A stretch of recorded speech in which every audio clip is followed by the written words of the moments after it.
I'm Buck Jenkins. Came on in the fire department in 1956. Went to Station 5. Spent 12 and a half years at Station 5. Transferred to Station 1 in 62, I guess.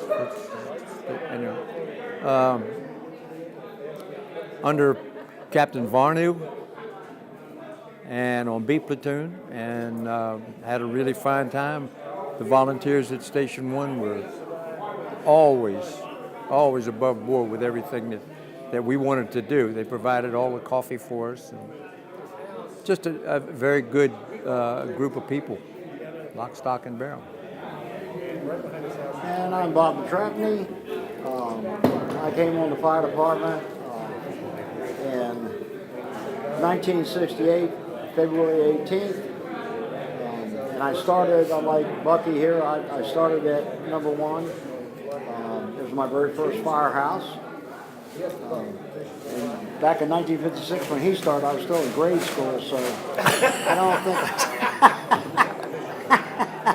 although I don't think that's relevant, you understand. However, it is true. But I started with a real good captain, Captain Woody Groves. Good shift. Bucky was on the B shift with Captain Bud Varnu. Real nice fellow. I was convinced probably in the first week that I was working on the fire department that this was what I wanted to do and this is where I wanted to be. It was you had inside work, outside work, a great bunch of people to work with. Would help you do anything in their power to help make sure that you made it and that you were going to be a good fireman. So it was interesting. The equipment was a little bit ancient when I came on. Some of the trucks that we used to have, we even had a chain drive over at Station 10 in Roslyn. Same way they used to drive motorcycles, they had a chain drive on the fire truck. So the one at Station 1 was a Ward de France. And if I'm not mistaken, it was a 52 or a 53. And then our first line piece was a 59, which was a GMC. And it was a commercial truck. It wasn't one of the custom trucks like they have today.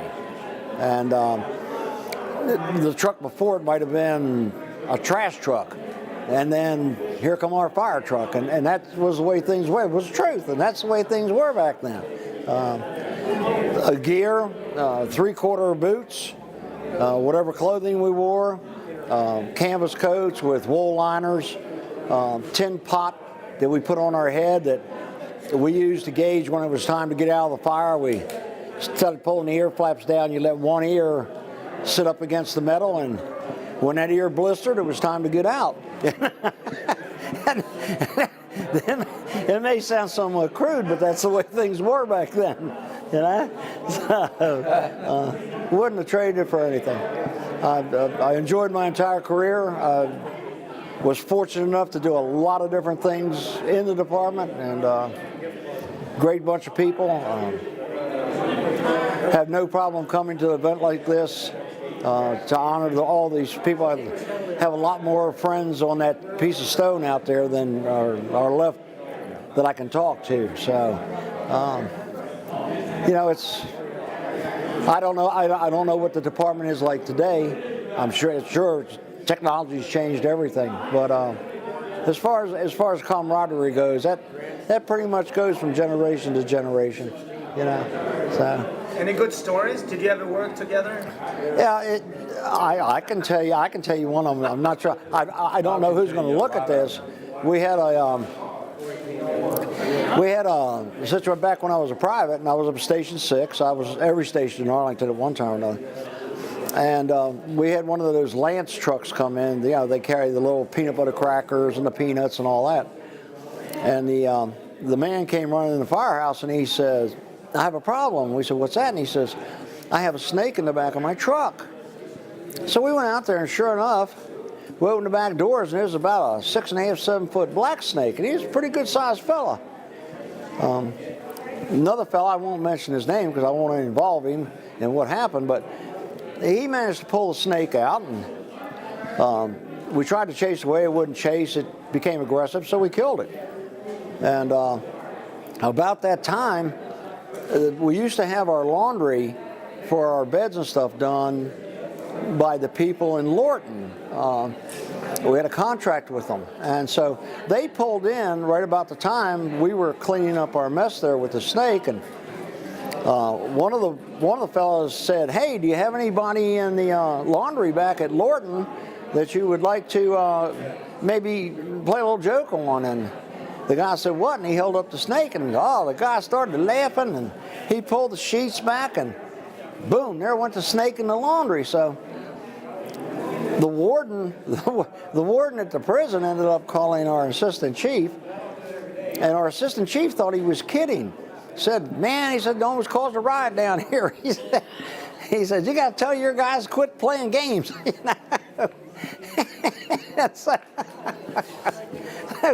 The chief blew him off. He thought it was a joke.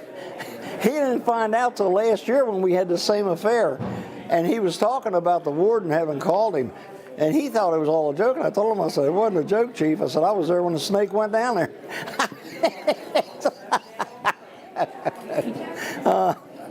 It may be a little bit of black humor, but it was certainly a funny thing at the time.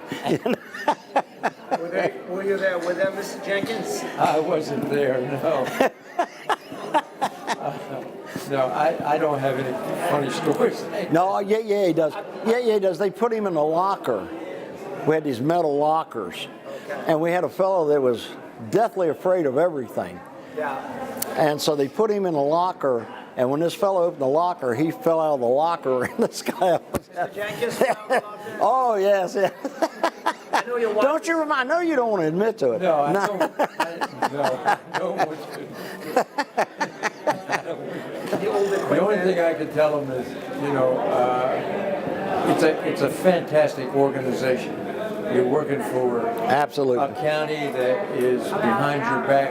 It has always been behind my back. It's a terrific career. And the fire chief they've got now, they can't get any better. And they're never late with the checks. They come in once a month. And thank you for the university. Appreciate that. This is a fine function. It really was. It's a great outfit to work for. It's too bad. I never understood how people could work in an office environment where it's just work. This job was head and shoulders above just work. Seems like always a good camaraderie among firefighters. Yeah. And a humanity side to it that goes beyond getting paid. Well, they say that we're each other's brother, and I think that's exactly true. And there's a lot of, as blunt and so forth as firemen can be, there's a lot of self-satisfaction, and especially if you go out and everything works out well, that gives you a lot of self-satisfaction.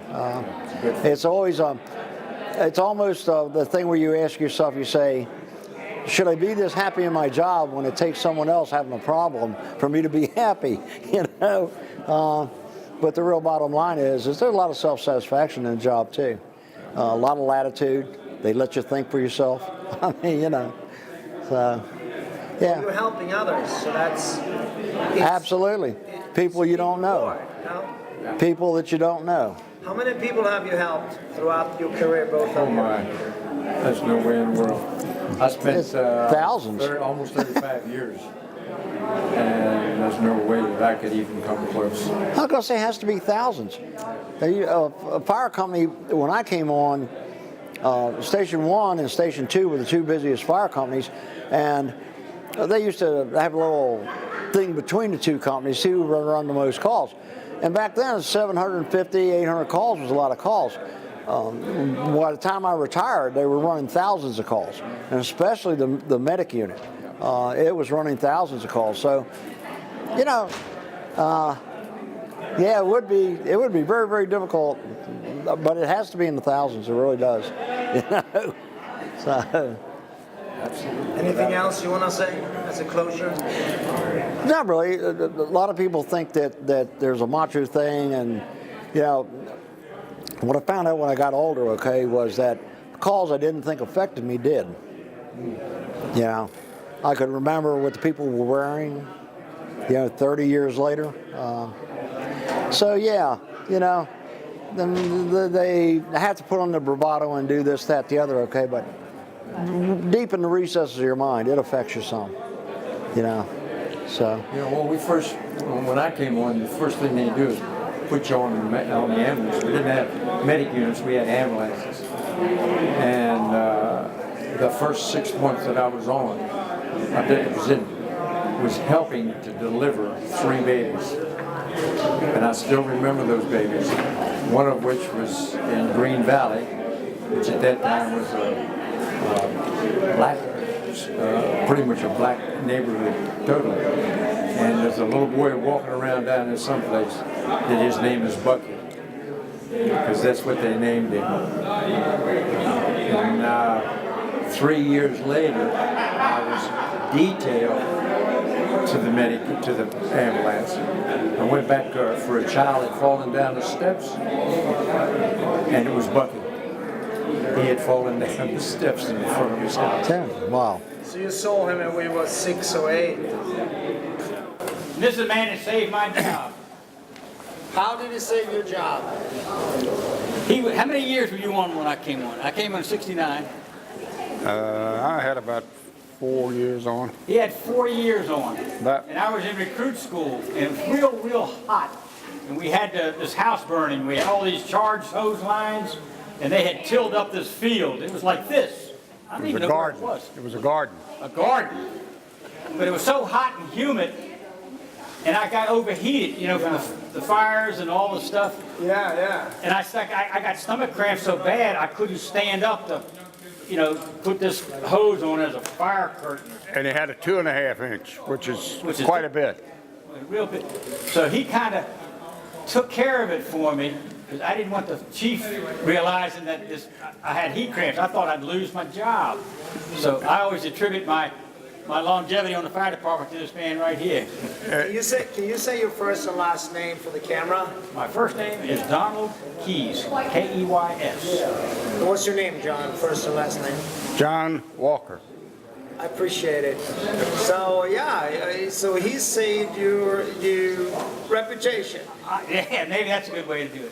Yeah, I came on the fire department in 1969, March. He was in rookie school. I was in rookie school. This was about June, I guess. May, it was in May, wasn't it? Well, we started the school in March. It was real hot, I know that. Maybe it was April. It may have been April or something. It was very hot that day and real humid. And of course, with all the exercise and all that gear they make you put on, I got overheated. And how the equipment was different than from today. Oh, we had open cabs when he and I came on. Not all of them, but It seemed like we had Cherrydale's equipment. We had a American LaFrance pumper and a GMC wagon. and they had standard transmissions. A lot of people wouldn't be able to drive today because they're all automatic. So a lot of those trucks were standard transmissions. So they were hard to drive, heavy. Some of them you had to double clutch. Double clutch. Yeah. And not everybody can do that either. Some of them you could drive without a clutch Yeah. after you drove them for years. And I tell you, another big change that I can remember, somebody asked me today who hired me, and at the time it was Chief Clements. He was Arlington County's first fire chief, second? I think he was the first. First fire chief, and it wasn't done through the mail. He called me up at home and asked me if I still wanted the job. It had been 11 months since I initially took the test, and he called, "You still want the job?" And I said, "Yeah." And he gave me 2 weeks, I could give 2 weeks notice. And I came in, got fitted for the uniform, and I've been here ever since. How many were you in the team at that time? In the fire department? Yeah, in the house, in the firehouse. It depends on if you had a station like this with a truck and an ambulance, at the time we worked, it may have been 1, 2, 3, 4, 5, 6, 7. 3, 4, 7, and 9. 9, you used to have, the max would have been 9. 9 people. You get 3 men for the engine company, 4 men for if you had a pumper. You get 2 for the ladder truck, 2 for the ambulance. Basically, we covered steering wheels. All we had to do was get the equipment to the fire. You did the ladder and the pump? Did you learn both? Well, if it was a Yes. house fire, you would get 2 engine companies, 1 truck company, an ambulance, and a battalion chief. If it was a commercial building, you'd get 3 engine companies, 2 ladder trucks, an ambulance, and a battalion chief. I was a chief's aide for 5 years. That's the only reason I know that part. So it works the same way today, roughly? I guess. I think they run a few more guys. Yeah, I think they a have few more more. men on the engine companies than the truck companies. I think they have minimum manpower now. We didn't have. What was the hardest part of your job For me, for both of you? going into a working fire, especially if you, like all these things on TV, they go in there like they can see everything. That's not the way it is. Sometimes you can't see. You just far in can't. You front. don't see anything. Nothing. One of the stories I got is I was down on the south side, and we're in one of the older, the rundown areas. And I was on my hands and knees, and I crawled across a ironing board laying upside down. And I had no idea in this world what it was until after we got cleared out the building and the fire was over and we went back in for overhaul. And I saw that it was a ironing board. I'll never forget that.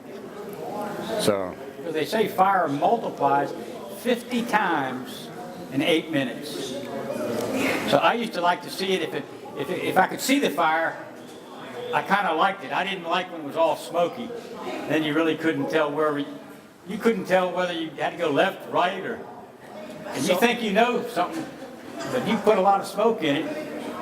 It's just completely different. So how do you find your way at that time if you couldn't see? Well, number one, you should have a hose line with you, and you just feel your way around on the floor best you can. And if you let go of that hose line, you may not get back out the way you came in. that was your lifeline That out. was your lifeline.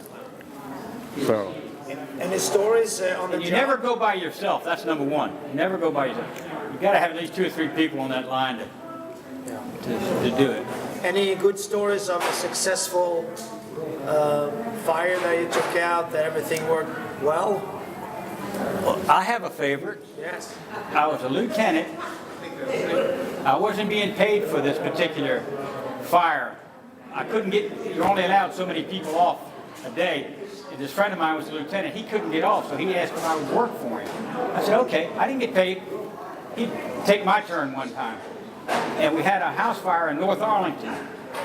And you associate fires in neighborhoods. And North Arlington was the rich section where all the board members lived.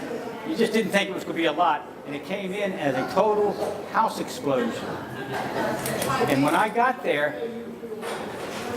the lady stopped me and told me the house blew up. The house blew up. And I still didn't really register. I really didn't. I said, okay. So so you got heavy smoke, and it's not much more than here. But when I got down there, this 3-story house was reduced to a pile of rubble. Just little pockets of fire. And the telephone lines and the electrical lines were laying on the ground arcing. And I went around the back, and there was a toilet bowl right on the top of the pile of rubble and sheets hanging out of the trees. And we heard something that sounded like a dog. So they cut all the hose lines down, shut off all the fire trucks, and we listened, and there was a woman in there. And we did rescue her. I was involved in the rescue. And she said that she went to bed in the front part of the bedroom, in the front part of the house, and we found her. She was in the back in the basement. It was a hot water heater, gas hot water heater, had exploded. And it was in litigation 2 years.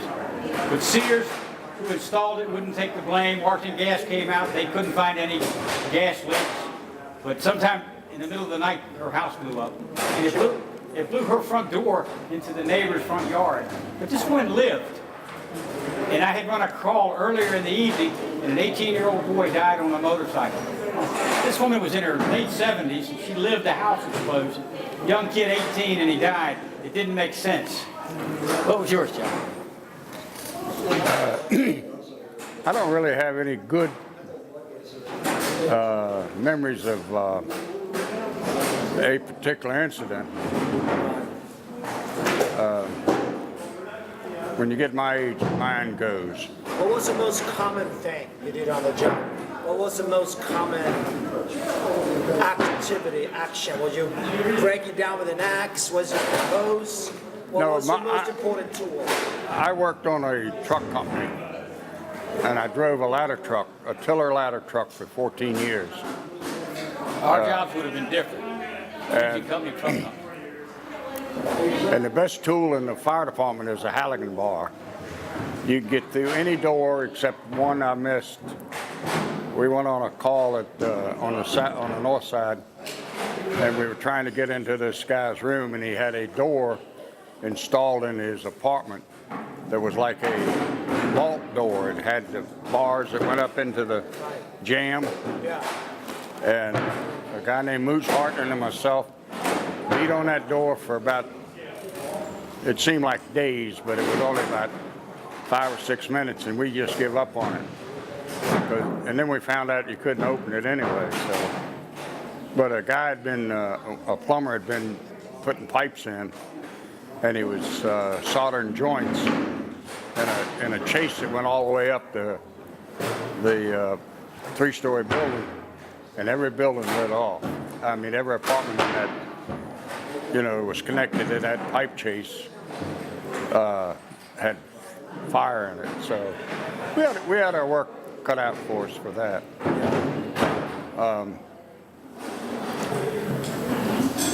One of the good experiences I had was a rescue on the Palisades in the Potomac. Yes. And we parked up on the parkway and tied ropes on our piece and crawled down over the rocks. And there was a guy, a young kid in a cave. That's what they called it. It was just a pile of rocks, really. And he was, I forgot how many, anyhow, one of the police officers dropped his flashlight, and all we could see was the light flashing every now and then when it turned around. And we never did hear it hit.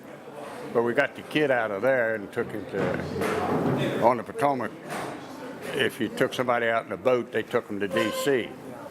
So I don't think I ever did find out about the kid, but I know he lived. They were down there just exploring the caves, and he fell into the holes in the rock, is what I called it. But you saved a lot of people throughout the years. How many people do you think you have saved? I don't know. I took a gal out of a 3-story building. Her place wasn't on fire, but the black smoke was rolling out of her window. The fire was next door to her, and she'd opened her front door and didn't shut it. But we didn't know that at the time. It was about 3 o'clock in the morning. And 2 of us put a 35-foot ladder up, which is not quite it's just enough to reach a 3-story window. And we got that woman out. And in fact, I went up the ladder, and one of the guys held it. I don't know how he held it, because I've always weighed a pound or more, a couple hundred pounds, mostly. There'd be multiple rescues with the ladders going up on all these different fires. That happens a lot. I was involved in 2. I was lucky or unfortunate. I got involved in 2 Valor Awards. One with that George Cabine, that memorial today. I was involved with that. I was the one that pulled this lady out of the window. And the other was that house explosion. There was a lady that trapped in there. We got her. So, last question. What's the biggest reward? What was the biggest reward to be part of the fire department all those years? Well, I'll tell you, in my case, I wanted to do it as long as I've been a kid. I lived in D.C., or was brought up in D.C., and I lived between Station 2, which was an old firehouse, and Station 16, which was a brand new one. And I could go to the old firehouse. They had a place where they even had horse-drawn. That's how old that house was. It still had the place where the horses stayed, and the other place was brand new, and I could go to either one of them, and my elementary school was right in between them. And I wanted to do that ever since I was a kid. I never chased fire trucks. I never went, never followed them because my mom wouldn't let me, which was probably the best thing that happened to me. But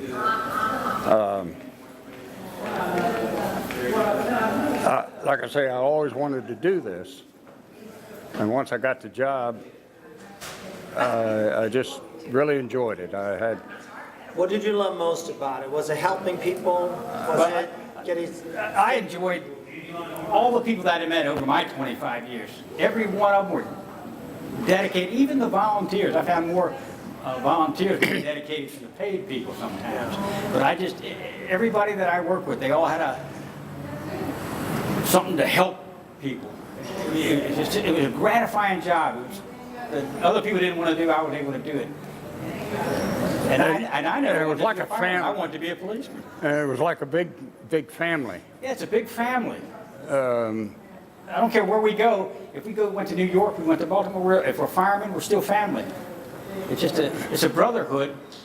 It just grows on you, and it just takes a special person to be a fireman. I don't know what to say about it, but I loved every minute of it. Every minute of it.